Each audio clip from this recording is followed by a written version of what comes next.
तो नमस्कार दोस्तों, इस वीडियो के माध्यम से मौर्य काल में जितने ही प्रश्न आए हैं लास्ट 10 सालों में अभी तक 8 प्रश्न आए हैं। उन सभी प्रश्नों को देख लेते हैं, थोड़ा सा उसका एनालिसिस कर लेते हैं। बाकी डिटेल उसके बारे में जब क्लासेस चलेंगी तो उस डिटेल उसके बारे में बताएंगे। पहला प्रश्न है, निम्नलिखित में से कौन सिकंदर के साथ भारत में नहीं आया था? तो सिकंदर ने जब भारत पर आक्रमण किया था, अपना भारत का अभियान जीतने का अभियान किया था और पोरस से उसकी लड़ाई हुई थी, तो उसके बारे में पूछ रहा है उसके साथ कौन कौन नहीं आया था। तो नियार्कस इसके साथ आया था क्योंकि नियार्कस इसका सेनापति था। और आने सिक्रेटस और अरिस्टोब्यूलस, इन दोनों के बारे में अगर आप नहीं जानते हैं थे तो भी ये प्रश्न को सॉल्व कर सकते थे। 2015 के जब री एग्ज़ाम हुआ था तब ये प्रश्न पूछा गया था, क्योंकि डाइमेकस जो है वो जब मौर्य वंश का पतन होता है और मौर्य वंश का जो अंतिम शासक था उसको पुष्यमित्र शुंग जो उसका सेनापति था मार के जब शुंग वंश की स्थापना करता है, तो ये डाइमेकस और डायनीसियस दो लोग यूनानी राजदूत थे। जो डाइमेकस था वो मिस्र का राजदूत था और डायनीसियस जो था वो यूनानी राजदूत था। ये दोनों राजदूत इसके समय पुष्यमित्र शुंग के समय यानी शुंग वंश के काल में आए थे। तो अगर आप शुंग वंश के काल के जो राजदूत थे, क्योंकि ये महत्वपूर्ण है डाइमेकस और डायनीसियस, इसी समय जो भागभद्र था उसके दरबार में एक हेलियोडोरस स्तंभ बनाया था, यही क्या कहते हैं डाइमेकस ने या डायनीसियस ने। तो अगर शुंग वंश के बारे में आप पढ़ें तो डाइमेकस, यहाँ से आप ये एलिमिनेशन से आप ये प्रश्न सॉल्व कर सकते थे। दूसरा प्रश्न था 2015 के लिए एग्ज़ाम में ही पूछा गया था कि निम्नलिखित में से राज्य के सप्तांग सिद्धांत के अनुसार राज्य का 7वां अंग कौन सा था? तो इसमें पूछा गया था। तो राज्य का इसमें जो आंसर है वो मित्र होगा, क्योंकि 7वां अंग कौन सा, इसमें 7वां अंग पूछा था। तो जो दुर्ग है वो भी, ये चारों अंग हैं सप्तांग सिद्धांत के अनुसार, लेकिन इसमें लास्ट वाला 7वां अंग पूछा था, उसका होगा मित्र। हम आपको बता दें कि इसके 7 अंग जो सप्तांग सिद्धांत दिया था उसमें कौटिल्य ने दिया था मौर्य वंश के समय, जब उन्होंने अपनी अर्थशास्त्र लिखा था। अर्थशास्त्र में उन्होंने सप्तांग सिद्धांत का दिया था और उसमें 7 सिद्धांत बताए थे। उनका पहला सिद्धांत था स्वामी, यानी राजा की एक राज्य में अगर राज्य का संचालन करने के लिए राजा होना चाहिए। दूसरा है अमात्य, यानी मंत्री होना चाहिए। और तीसरा उन्होंने दिया था कि जनपद होना चाहिए, यानी उसमें ज़िले होने चाहिए। चौथा दुर्ग को बताया था, और उन्होंने दुर्ग के बारे में कहा था कि जैसे एक राज्य में जनता, ज़मीन और राजा महत्वपूर्ण होते हैं, उसी तरह से अगर किसी राज्य में शासन संचालन करना है तो उसमें दुर्ग का होना महत्वपूर्ण है। और उन्होंने दुर्ग के प्रकार भी बताए थे, 4 प्रकार बताए थे: औदक, पार्वत, धनवन और वन दुर्ग। लेकिन ये महत्वपूर्ण नहीं है, ये जब यूजीसी नेट वगैरह का हिस्ट्री से अगर कोई एग्ज़ाम देगा तो उसमें ये पूछा जाता है, ये उसके लिए ये महत्वपूर्ण रहता है। उसके बाद उन्होंने कोष यानी धन के बारे में बताया था कि धन होना अति आवश्यक है। और उसके बाद 6वां जो उन्होंने सिद्धांत दिया था कि दंड यानी सेना, दंड देने के लिए, आक्रमण करने के लिए आपके पास सेना भी होनी चाहिए। और फिर लास्ट जो इस प्रश्न में पूछा गया था 7वां सिद्धांत, वो मित्र को उन्होंने बताया था। तो इसका आंसर होगा सी होगा मित्र।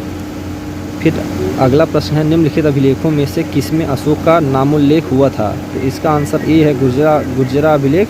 ये अभिलेख की जो हमारी सीरीज चल रही है, 2 अभिलेख हमने हाथी गुम्फा अभिलेख और जूनागढ़ अभिलेख, इन दोनों अभिलेखों के बारे में हमने वीडियो बनाया। अब अगला वीडियो हम गुर्जरा अभिलेख के बारे में बनाएंगे, तो उसमें हम डिटेल में बताएंगे कि उसमें क्या क्या लिखा गया है उस अभिलेख में।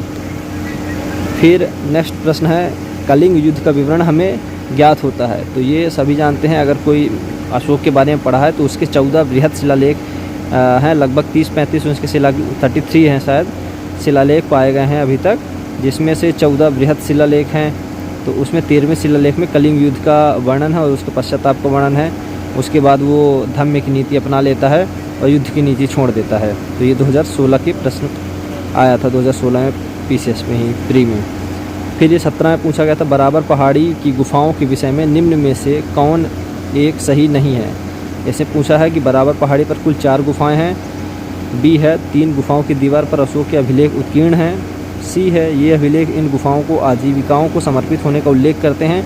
और डी है ये अभिलेख ईसा पूर्व 6वीं शताब्दी के हैं। ये बहुत अच्छा प्रश्न है, क्योंकि अगर आप बराबर की पहाड़ियाँ नहीं भी पढ़े हैं तो भी इस प्रश्न को आप सॉल्व कर सकते हैं, क्योंकि आपको इतना पता होगा कि बराबर की पहाड़ियों को आजीविकों को दान किसने किया? अशोक ने। और अशोक का टाइम पीरियड अगर नहीं भी मालूम है तो मौर्य काल का टाइम पीरियड कम से कम आपको मालूम होगा। मौर्य वंश का जो टाइम पीरियड था वो 322 ईसा पूर्व से 185 ईसा पूर्व के बीच में था। तो इसमें पूछा है, जो डी ऑप्शन है इसमें बोला गया है कि यह अभिलेख ईसा पूर्व 6ठी शताब्दी के हैं। तो ये आंसर गलत हो जाएगा, क्योंकि 6ठी शती में तो मौर्य वंश अस्तित्व में नहीं आया था, हर्यक वंश था और बुद्ध काल चल रहा था। तो इसका आंसर डी हो जाएगा। पीसीएस में इसी प्रकार के अगर आपको 3-4 ऑप्शन दे देता है और उसमें से आप ऐसे उसको एलिमिनेट कर सकते हैं। फिर अगला प्रश्न, मौर्य काल में एग्रोनोमोई अधिकारी निम्नलिखित में से किस क्षेत्र से संबंधित थे? तो एग्रोनोमोई जो अधिकारी था वो मार्ग निर्माण से संबंधित था। हम जब मौर्य काल के अधिकारी पढ़ते हैं तो एग्रोनोमोई और एस्ट्रोनोमोई 2 अधिकारी के बारे में पढ़ते हैं, और बहुत सारे अधिकारियों के बारे में हम और भी जब डिटेल इसका वीडियो बनाएंगे तो अधिकारियों के बारे में पढ़ेंगे। अधिकारी आजकल ट्रेंड में है, अधिकारियों से सवाल पूछ लेता है, क्योंकि अभी ये 2020 में पूछा गया था। अभी हम जब वैदिक काल पढ़ रहे थे तो वैदिक काल में एक अधिकारी पूछा गया था 2023 के प्रश्न में कि भागदूग अधिकारी किसको कहते हैं, जो राजस्व जमा करने वाला अधिकारी होता था। तो जब इसका डिटेल वीडियो बनाएंगे तो उसमें सारे अधिकारियों को, उनके प्रशासन व्यवस्थाओं को, उनका जो प्रशासनिक सिस्टम ढांचा होता है उसके बारे में बताएंगे, सारे अधिकारी बारे में बताएंगे। ठीक है। फिर अगला प्रश्न है, निम्नलिखित में से अशोक का कौन सा शिलालेख धार्मिक संश्लेषण यानी समन्वय के बारे में कहता है? तो ये एक और प्रश्न पूछ लिया 2022 में अशोक के शिलालेख से। तो जो 14 शिलालेख हैं उनमें से जो 12वां शिलालेख है वो उसके धार्मिक संश्लेषण के बारे में कहता है। तो जब इसके बारे में वीडियो बनाएंगे तो पूरा उनके जो बृहद शिलालेख हैं, लघु शिलालेख हैं और जो उसके स्तंभ लेख हैं सभी कवर करेंगे डिटेल में, क्योंकि यहाँ से अभी शिलालेख से पूछा है, हो सकता है आने वाले वर्षों में स्तंभ लेख से पूछ ले सवाल। फिर अगला प्रश्न, सूची 1 को सूची 2 से सम्मिलित कीजिए तथा सूची के नीचे दिए गए कूट से सही उत्तर चुनिए। अब सूची 1 में अधिकारी दिया है, सूची 2 में उनके कार्य दिया है। तो वही अभी बात जो कर रहे थे कि आजकल अधिकारियों से ये प्रश्न पूछा गया है 2022 के प्री में कि तलार, पट्टकोल, सहसाधिपति और बलाधिप, यानी ये 4 अधिकारी हैं और उनके कार्य क्या क्या हैं उसका मिलान करने के लिए दे दिया गया है।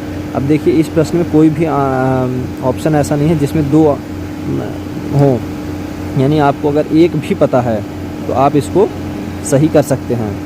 इसका आंसर बी होगा। इस प्रकार से यदि आप कुछ अधिकारियों, पूरा अधिकारी नहीं कर सकते हैं, क्योंकि जिस तरह से अभी वर्तमान में कैबिनेट मिनिस्टर हैं बहुत सारे हैं, हाँ, तो उतने पुराने समय में भी ऐसे ही व्यवस्था रहती थी।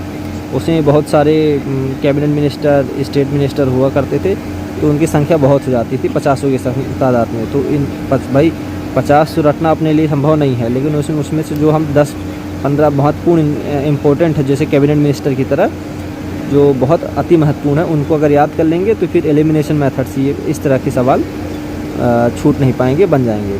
तो ये सारे 8 प्रश्न थे, 8 प्रश्नों का एनालिसिस था। आपको कैसा लगा कमेंट करके बताइएगा। धन्यवाद।